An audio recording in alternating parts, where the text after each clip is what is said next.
Hello and welcome to Talk God. It's as much about you as it is about us here in the studio. If God is for you, no one can be against you. Today you can be free. You can have your sins forgiven. Welcome. This is Thursday, the 7th of August. This is Simply the Truth live with me, Doug Harris. Thank you for joining us, and we trust this next 2 hours will be a blessing and a challenge to you. Each week we want to take the various subjects that we look at and we want to share the truth as simply as we can. And today we've got a subject which I think touches most people's lives, certainly very important, and that is the whole area of Christians in education. Now, I'm not very well educated. I think I did manage to get 4 O-levels, and that's about those were back in the days when O-levels were O-levels, but that's as far as I got. But our guest today, Rupert Kaye, will know far more about it than I am. I'm sure he's far more intelligent than me.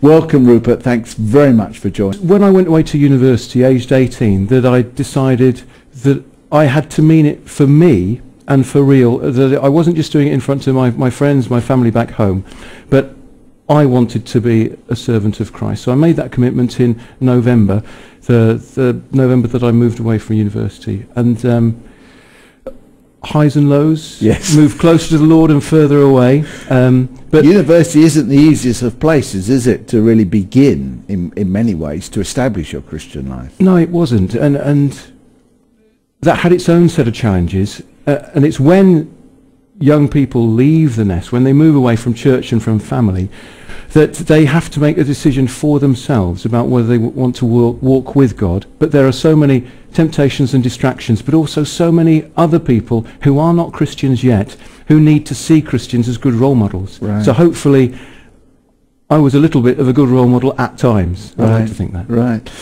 When you went to university, had you already decided that you wanted to be in the education realm, or were you taking other subjects that developed that way? Doug, to be honest, the one thing I knew is that I didn't want to be a teacher. See, my dad was a teacher. Right. And so he would come home with the marking and be up early in the morning doing the preparation, and a lot of his holiday time was spent planning field trips. So I always got to be the guinea pig. You know, we'd go to this outdoor pursuit centre or this residential or this museum or art gallery or whatever, and my dad would walk me around as though I was one of his students, you see. And if it worked, he'd go back into school and do it. And so I decided that I wasn't sure what I wanted to be, but I didn't want to be a teacher. But I'm a prodigal teacher in that I ran away from that calling. And it was only in my mid-20s that, with all of the advice that I'd received over the years, started to sink in, and I thought, no, God's been calling me to work with young people in education for many years. And looking back on it, I could see how I was being skilled and equipped to be a teacher. And I said, okay, Lord, well, if I've got it right, use me in education. And I've had no regrets since. Right. And I guess for many today, I mean, that's a very important point, isn't it? Because, as we say, there are some great things about the education system. There are also some real difficulties and some real challenges. And maybe for Christians, there are quite a number of challenges as to how they cope with things. Do you think it's really good if God gives that calling so that, you know, when you get in there and when you get to the challenges, or you can say, wait a minute, God, you've put me here, and so we're going to get through this together, as it were? Or do you think people should just, oh, it's a job, let's go and do it? How do you feel people should be looking at it? Well, I think the first thing is that God calls us wherever we are. So God can call us into something, and God can make use of us where we are. There are many people who chose to be a teacher in their own strength, or it was the only option left to them, or it was just convenient because the school holidays fitted in with their own family needs. Yes. And so they didn't necessarily feel God calling them into education, but once they're there, they know that God is using them day by day with their colleagues, with the parents, with the students. And then there are people like myself who come to a point where they know that there's no point in running away from it. You know, Jonah knew where he had to go. Yeah. And so if it wasn't me, the belly of the fish, it was going to be spreading the word in Nineveh. So God took me to where I needed to be to use me there. But you're right, I mean, education is a challenge for anyone, Christian or non-Christian, and I do hope that all of the viewers have a great deal of respect for those who work in education. But for Christians, we have that added responsibility in that because we understand what Christ wants for humanity, we want to see that in young people, in teenagers, in students in higher and further education.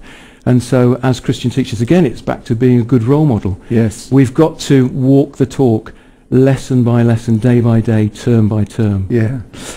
I was a governor for 25 years, so I understood a little bit about the education system, but it seemed to me that in that period of time that I was there, that things were actually getting harder for teachers. That they had to fill in more reports, they had to fill in more forms, they had to be tested more often, and maybe that's not a bad thing, but it seemed at times some of those things actually took them away from actual communication with the kids, and so it became far more of a, let's fill the forms in, let's make sure we're good on paper.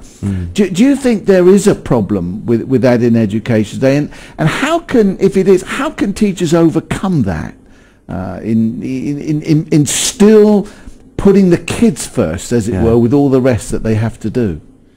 I think teachers find it frustrating because they're drawn into education because they like working with young people, they're enthusiastic about their subject, and they're creative, spontaneous people who like to bring the best out of other people. And anything that stops them doing that is a sense of frustration for them. So it's not that paperwork is bad, but an hour spent doing paperwork is an hour spent not doing the stuff that they want to do in education with themselves. In the same way, doctors and nurses want to help people to get better. Police officers want to make the streets safer. No one wants to fill in lots and lots of forms if it stops them doing the very thing they want to do day by day. Yeah. So how do you, I mean, do you just then have to put in the extra hours so that you spend the time with the kids, and then in your own time you do the paperwork? There's probably no other way around it then, is there? Well, I think school by school, it's in everyone's interest, the interest of the governing body, the leadership team, the parents and the kids.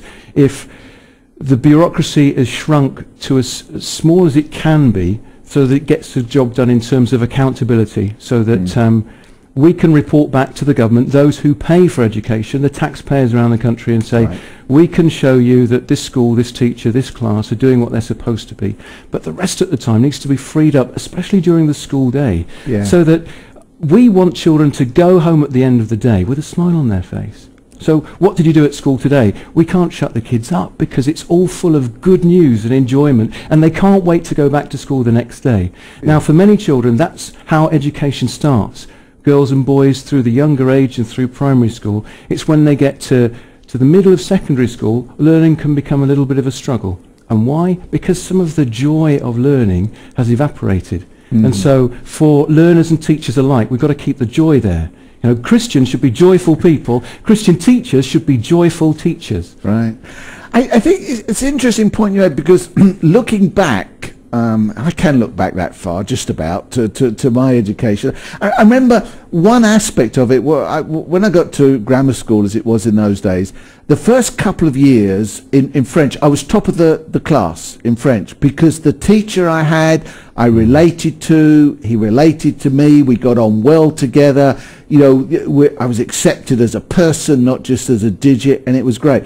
On the third year, he left, and somebody else came that there was absolutely no communication with at all. And I went from top, literally, to bottom. And it really did strike me, and I wouldn't say that all of that was the teacher's fault. I'm sure part of it was mine.